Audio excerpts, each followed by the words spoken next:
From the land of frozen lakes, this is 10,000 Takes, brought to you by Minnesota Score Radio. Wally and Eric back for yet another year as we slice and dice the always busy, always topical, super saturated Twin Cities sports scene. And happy 2022. And boy, it's gotten off to quite a start. Polar Plunge 1, the NHL Winter Classic. Yes. Polar Plunge 2, the Minnesota Vikings getting TKO'd on the Tundra in Green Bay. We were at both events. Where do we start? Yeah, well, an ice-cold finish for both of them, actually. The Wild on Saturday night, losing 6-4 and not really playing very well through the first two periods. And then Sunday night, the disaster on the Tundra. I mean, Kirk Cousins not being able to play because of COVID, and Sean Mannion looking like a statue out there. And the Vikings did not look like they were into it at all. They couldn't move the football. They couldn't stop Green Bay after a while. I don't know, man. It was a cold weekend, but one thing I will say. It was 20 degrees warmer in Green Bay than it was at Target Field on Saturday. We had to go to Green Bay to warm up. That was like a winter break trip compared to what we experienced in Minneapolis on Saturday night. I mean, they were incredible frozen snapshots in time, especially the Winter Classic, because minus 10. We're talking about one of the coldest sporting events in North American history. I mean, it was soul-crushing cold, and let's give it up to the fans. Over 38K in the house. Right. It was jam-packed. Everybody seemed to have a good time, with the exception of the outcome. If you were a Wild fan, they couldn't stop this Jordan Kyrou of the St. Louis Blues. But a lot of Blues fans showed up, and it's more proof that Minnesota fans will go out and watch games in the elements. So what are you saying? I'm saying I sure wish our NFL team had a venue outside, like the Green Bay Packers. Well, and the Packers. And they had 77,000 plus last night. 77,000 fans jammed into Lambeau Field. You were there with your son. I was up in the press box. I wandered outside for a little while. And I was surprised to see how warm it was outside comparative to what it was at Target Field. We're talking only 10 degrees. Well, 20-degree difference. But at Lambeau, it was Sunday only night, 10 it was above. about 10. 10 above at the kickoff and 10 below at the end of the Wild game on Saturday night. So, yeah, you're right. And it was a huge difference. I mean, staying warm was relatively easy at Lambeau compared to what we saw at Target Field. But the Vikings were just they were never in that football game. They stopped them and held them to field goals those first couple of drives.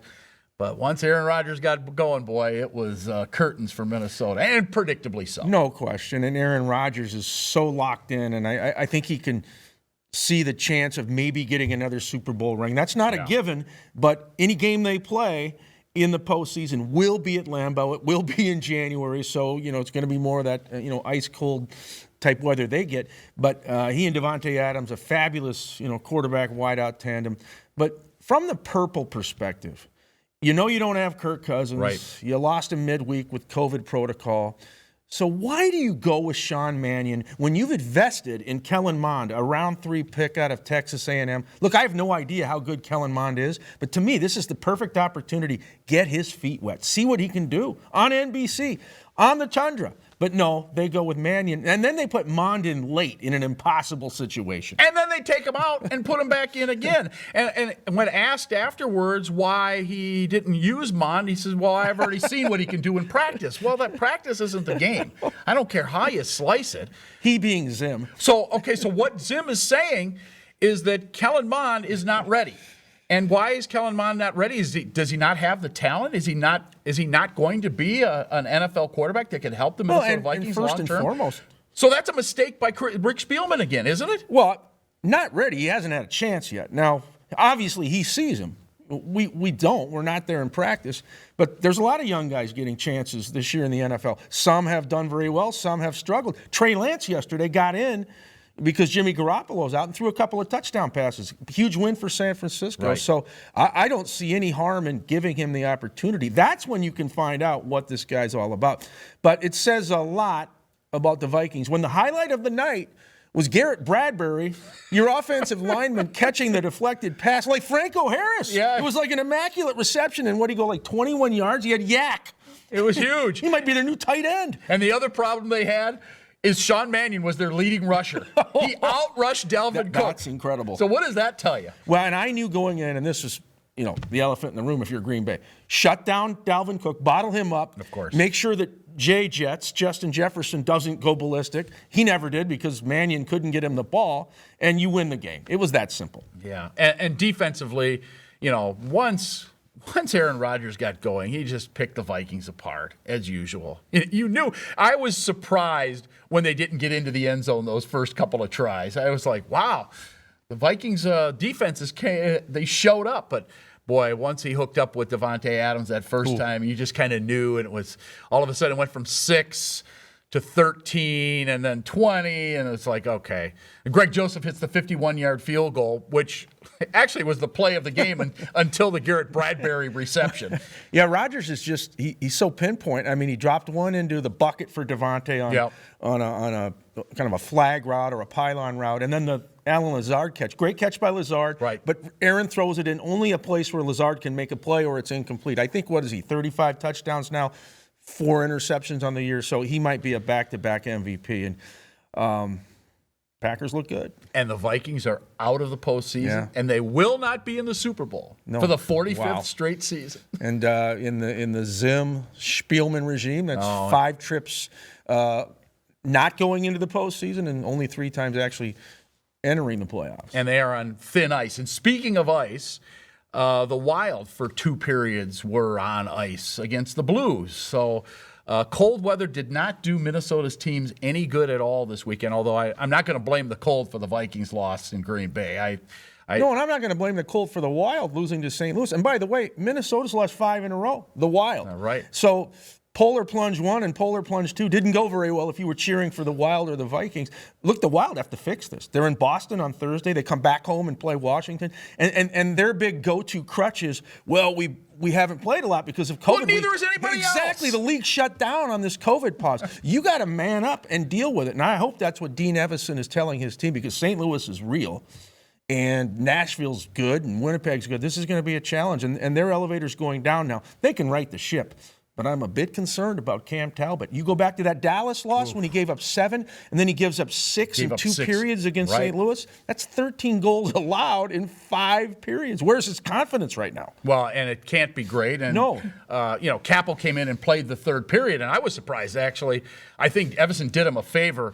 Again, did Cam Talbot a favor and didn't take him out in the middle of that 2nd period. I think if the game would have had more importance, I think he would have come out in the middle of that period. It was a pretty significant game. All right, well, it was fun. Joe Mauer was there, Justin Morneau, Tony Oliva, John Randall, Lou Nanny. It was a blast to be in the minus 10-degree temps at Target Field. Antonio looked really cold. He did. He was longing for those days in Havana. But I still think Tonio would have been able to get a base hit in those conditions. Probably. He's just a natural hitter. Yeah. All right, stick around. A lot more coming up. This is 10K Takes, your Polar Plunge ticket.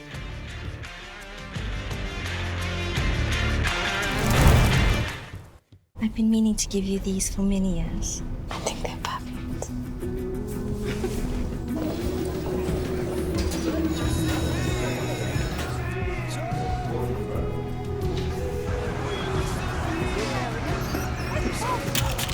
Maya? Oh, I love your earrings. Why didn't you try these? It isn't just about vision. It's about care. Nobody cares for eyes more than Pearl. Hello, I'm attorney Lee Hutton. From my time playing football for the University of Minnesota Golden Gophers back in the 90s, to my current work in the courtroom with some of the most high-profile cases in the country. No matter the fight, I am there. I've represented and won cases for major corporations all the way to the everyday individual. From family law to entertainment law, contracts to trial litigation. I'm committed to my clients in presenting their story. Please contact me at lhutton@thehuttonfirm.com. From the first time you pick up a tuned-up custom rod, you'll know you're holding something special. A rod not mass-produced, but built one at a time by the hands of gifted craftsmen. Rods like the Precision, ice fishing's most versatile multi-species rod, or the Precision Noodle with a tip so sensitive you'll never fish a spring bobber again. And the Commander, the rod that's never met a big fish it couldn't best. Tuned Up Custom Rods. Ice rods handcrafted for you and the way you fish. 10,000 takes. Wally and Eric with you, and we're going to talk some more Minnesota Vikings right now, and we are happy to be joined by former Minnesota Vikings tight end and broadcaster Stu Voigt. He was part of 3 Minnesota Vikings Super Bowls back in the 1970s. Stu, Vikings out of the playoff picture now. I guess it wasn't a surprise what happened Sunday night in Green Bay, but at the same time, a disappointment for the Vikings and for Viking fans, not in the postseason again, and for the 45th straight year, not going to be in the Super Bowl. Well, it was unfortunate. I think we saw this coming once Kirk Cousins went down with the COVID restrictions. It wasn't going to be a good night for the Vikings, and the Packers and Aaron Rodgers were much too much for them. I'm not sure, as we talked about before we went on camera here, that the Packers are a very good team, but even they're missing a few guys.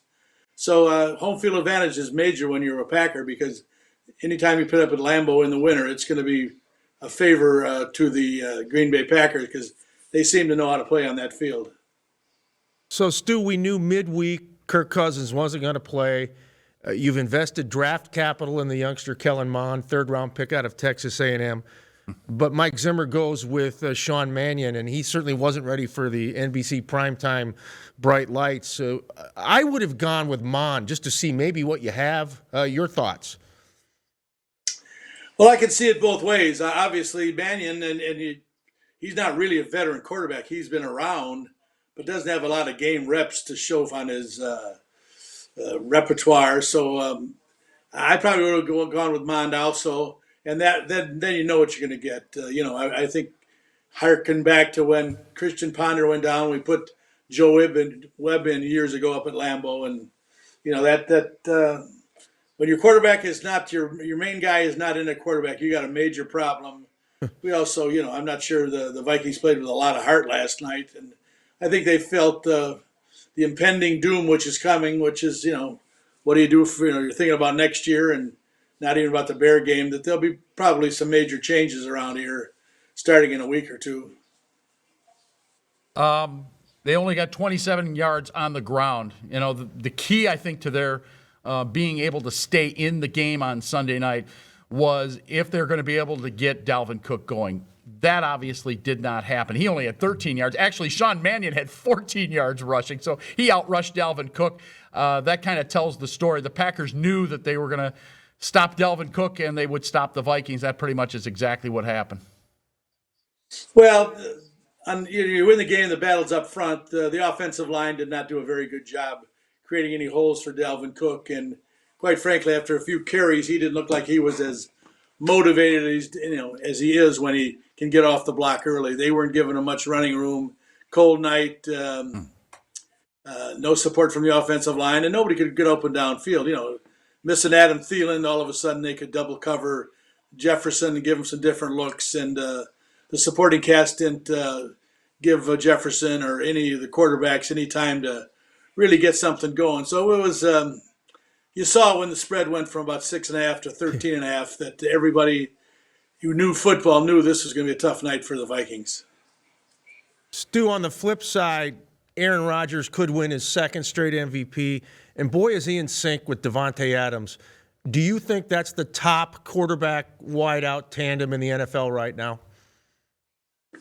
Oh, I think it is. I think both, and I think I saw the broadcast last night that Rodgers called Adams the best player he's played with in his stint with the Packers, which is saying a lot with all the great players and great receivers. But that's a great combination.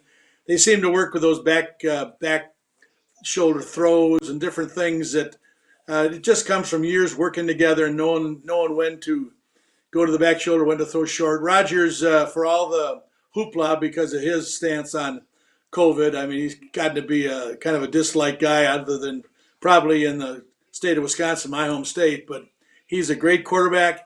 He can read defenses. He can read defenses not just by the secondary, but by the setting of the defensive line. So he's already one step ahead of the defense when that ball snapped. Then you get some veteran receivers. That's just a tough matchup. I think missing some defensive backs. The Vikings defense, which usually is one of their strong suits, just really didn't do much last night. It was a game that was tough to watch. As a avid Viking fan and former broadcaster, that game went around just the way I thought it might go, and it could have been worse because the Packers settled for 3 a couple times, and I think if they really would have gambled, maybe could have run the score up. But kind of a dismal night, folks. Yeah, no question. Kirk Cousins not playing because of COVID, did not get vaccinated. And you mentioned that about Rodgers and how that carried kind of a stigma for him since that came out. Same stigma for Cousins. Is the Cousins experiment over in your mind? Is it a mistake? What are your thoughts about the Cousins experiment, so to speak? Well, he's a guy, I think he's a pretty good passer. Is he a great leader? Is he a guy you want at crunch time in the fourth quarter? And in my mind, probably not. The high price tag, he's had some great statistics. Sometimes, I'm not a guy that goes by statistics. It's kind of, I think interesting that the 2 guys up for MVP, our 2 quarterbacks, both are at or around or over 40 years old. I think Kirk Cousins' experience, he's being paid a lot of bucks, and that's going to hurt on this salary cap and the different financial dealings. So in other words, it's going to take a hit. I think the Vikings, quite frankly, probably have to go through a little bit of rebuilding. We had injuries. I mean, you're missing your pass rushers and this and that, as every team is missing guys. I mean, when we played the Bears, I think the Bears were missing like 14 guys. So this is kind of an asterisk year with the COVID and all the different players are in, players are out. But quite frankly, the Vikings didn't do a very good job of handling the COVID. And I think in some respects, our major players not getting the vaccination was a little, I'm not in the locker room, and I'm just thinking about a theory that when your big guys aren't vaccinated and aren't playing for the teammate next to them, that creates a problem. And I think that's one of the reasons in crunch time in so many games this year, the Vikings had plenty of games where they were in right till the end. I think it was some NFL record of less than 1 touchdown games that no longer is a situation that's unique. It repeated itself many times this year, and that was the problem this year. They couldn't come in and win a game in crunch time, and then obviously when they didn't have much to play for, not much hope of being in the playoffs, last night that was not an inspired effort by the team. Stu, 45 years ago, the Vikings played in their last Super Bowl. You were on the field with Minnesota. They lost to Oakland. That was John Madden's pinnacle moment as a head coach because the Raiders won the trophy and, all the good stuff that comes with being a Super Bowl champion. And then later he becomes a top-notch analyst. So your takeaways on seeing Madden win at your expense, but also you were a former analyst and did a great job on the radio side, what John achieved in the broadcast booth, too, because we were in Green Bay last night and they had a big tribute on the Tundra Vision scoreboard saluting the legendary John Madden. Well, I got a chance to meet John Madden years and years ago in Mankato with my buddy Dave Casper, who played in that Super Bowl against the Vikings. And he's quite a guy. He's a big guy. The Madden Cruiser was as great as advertised. And he's kind of a regular guy. He gave the feeling that, he knew who you were, could talk a little football, didn't just, he's already a big deal. This was years ago that he was kind of every man. I think he was a modern force in football. I mean, as a coach, I saw the statistics, the youngest coach to win 100 games or best winning percentage or something like that. And on the TV, he was a guy you wanted to listen to and watch because he took it to a different level. They say he really included kind of non-football people, especially women, to get interested in football. So he was a guy that changed the face of broadcasting, I would say, because and then with the Madden football game, that's a whole I never got into that, but I've got grandkids that love Madden. I'm going like, wow, he had the Midas touch, not only as a coach, but a broadcaster and probably a entrepreneur. So he was quite a guy. All right, thanks, Stu. Stu Voigt, former Minnesota Viking broadcaster and player. Stay with us. Eric and I are going to go on some stadium tours, U.S. Bank Stadium and Lambeau Field right here on 10,000 Takes.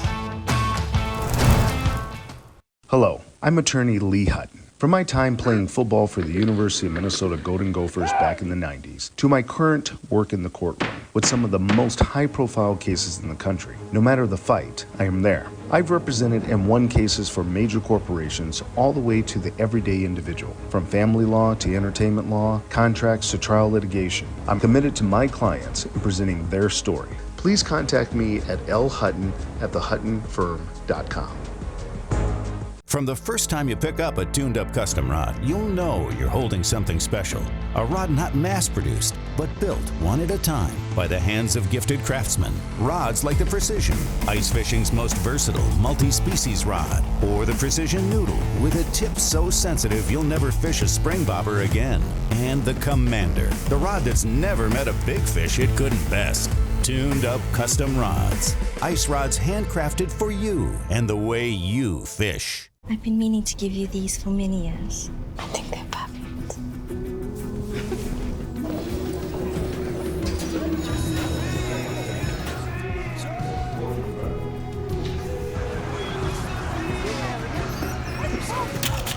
Maya?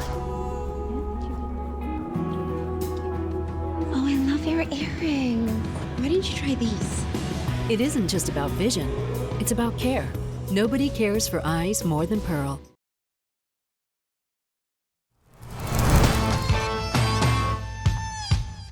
10K takes, Wally and Eric. And Eric, it's been all about stadiums this past weekend. We started at Target Field for hockey.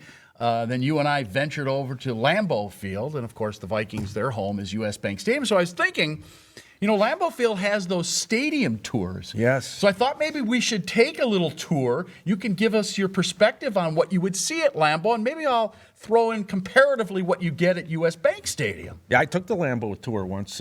You can do it every day of the year except for Christmas. Okay. That's when they take a pause over there in Titletown. Well, I would say the first thing that you would pitch when selling Lambeau Field is the NF elements. It is football outside, in the weather, rain, sun, cold, heat, sleet, whatever, they're going to play in it. So if you take the same tour at U.S. Bank Stadium and you compare that, you've got pivoting doors, which are never open, maybe twice a season. So you can't catch cold. They'll slam those things shut. You won't catch cold. We've got snowflakes, but they're made out of soap, and they dissolve as they come down. So that's a good deal, too, because you know, you're not going to get wet that way. You might get a little snowy. Clean your coat. Clean my coat. Yeah, clean my dirty coat. And you're indoors, so you're safe from the elements. Yeah, I think it's all good, It's a very sanitized experience. It is very much so. Well, the second thing on my Lambeau tour list would be the tailgate party that takes place hours before kickoff. I mean, these folks show up with the canopies and the tables and the barbecues and their RVs and their pickups, and you walk up and down, you know, tailgate row outside of the venue, and boy, you see all kinds of food. And they really raise this to a kind of a 5-star restaurant experience on the pavement, the blacktop. Well, as you know, there really is no tailgating in downtown Minneapolis. There hasn't been since the days of the Metrodome. There were a few lots here and there over on Washington. Those have all been replaced by these huge condos now. And you really don't even have restaurants nearby. The one that you had right across the street, that's gone. So that's an empty building now. No tailgating. What you do have, you got a park right across the street there with these big bouncy toys, those big bounce houses, so you can go and sprain an ankle or something over there. Other than that, that's about it. There is no tailgate scene in downtown Minneapolis. I would say stay home and eat before you go down to the game. Just drive up about a half hour before the game starts. Exactly. Yeah, well, at Lambeau, they also have the Titletown District across from the venue. Plenty to do there, including you can do sledding. And they were making snow the other day when we were leaving Green Bay. But inside, it's natural sound and natural grass. Everything is very organic. And it gets plenty loud in there. The Packers have no issues with, hey, our crowd can't make enough noise. But they know also when to be quiet, because if the offense is at work, they shut their mouths. Yeah, they do. Well, they tell them to up on the screen, too, to be fair. Inside U.S. Bank Stadium, one good thing, you could go deaf. That blaring music, it makes your ears bleed in between. Oh, boy. In between plays, in between timeouts, at halftime. They just want to blow you right out of your seat. And so cue up that acid rock and roll me right out of my seat. And it's all good, man. That way I don't have to. That way I can't hear the quarterback signals. Welcome to the House of Noise. The House of Noise. Yes. My final Lambeau tour tidbit would be: you're going to hear about the 13 world titles that the Packers have won, including 4 Super Bowl trophies named after their iconic coach Vince Lombardi. Then you have the Packer Hall of Fame within Lambeau Field. You also have an atrium where sometimes people go to get married. There's weddings in this thing, or they'll throw these gigantic parties. So it's a multi-purpose outdoor venue. Yeah. Well, U.S. Bank Stadium, we have no titles. We haven't had one in a long time. We had an NFC title back in 1977, by the way. We got no weddings, but we do have plenty of funerals for birds. Oh, boy. Because we don't have that bird-safe glass up there, birds crashing into. So some, folks who need an extra meal, they can peruse down around where the birds fall and die. Yeah, it's right. It's right there by the Mississippi River. That's a huge flyway for our feathered friends who unfortunately bang into that glass house. There you go.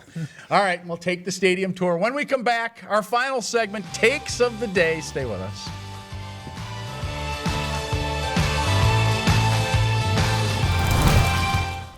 I've been meaning to give you these for many years. I think they're perfect.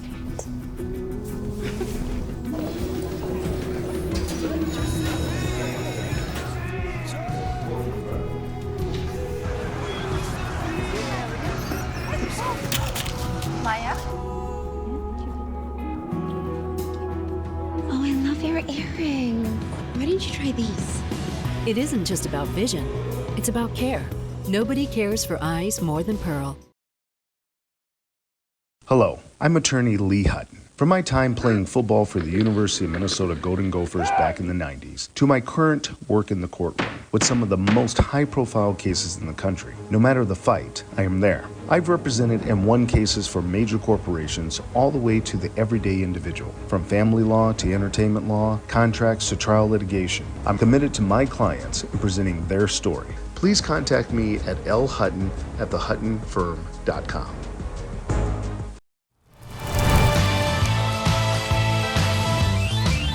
10K Takes, the television show, first episode of 2022. All right, takes of the day. What is your mood? Grumpy Guardian, Giddy Guardian, Angry American, Happy Camper? What's it going to be? Not very happy with the Vikings quarterback situation. Your guy Kirk Cousins comes in here, makes $28 million a year for the first few years, then gets the bonus. Now he's up over $30 million a year. They're locked into him for another season at least. And I told you this. I remember back when they were talking about bringing Cousins, and I'm thinking, wait a minute. Case Keenum just brought you to the NFC Championship game. Well, Kirk Cousins has not even done that. The best he's done, they got him past New Orleans in the first round a couple of years ago, and they ended up losing to San Francisco. I think it's been a waste of time. It's unfortunate. He's a thrower, not a playmaker. Kirk Cousins has got to go. They've got to just get off the Cousins train right now. And the mood meter says Angry American. Yeah. All right, well, I'll take that baton and run with it. The Minnesota Vikings finish up their regular season on Sunday against the Chicago Bears, two teams that might be in a state of transition a week from now, power-wise, front office, head coaching. The Vikings should start Kellen Mond. You have nothing to lose. And look at it this way. If he goes out there and is a flop and has a dud performance, you go down and you have a higher draft choice. If he goes out there and shows you something, you can build on it in the offseason. Again, the Vikings took him in the third round out of Texas A&M. It's time to see what Kellen Mond can do. And by the way, one game is a small sample size. It's not fair to judge him on one game. But let's start with Sunday. And he won't have to worry about being in front of a big crowd because there's going to be a lot of empty seats. And it won't be cold. No, it'll be nice and warm. 70 degrees in the homogeneous venue known as the House of Noise. All right, we got to go. Let's FedEx out those thank yous to David and Stuart, our great crew, Rocky and Stu Voigt. For Wally, I'm Eric saying so long. This is 10K Takes, your sports ticket.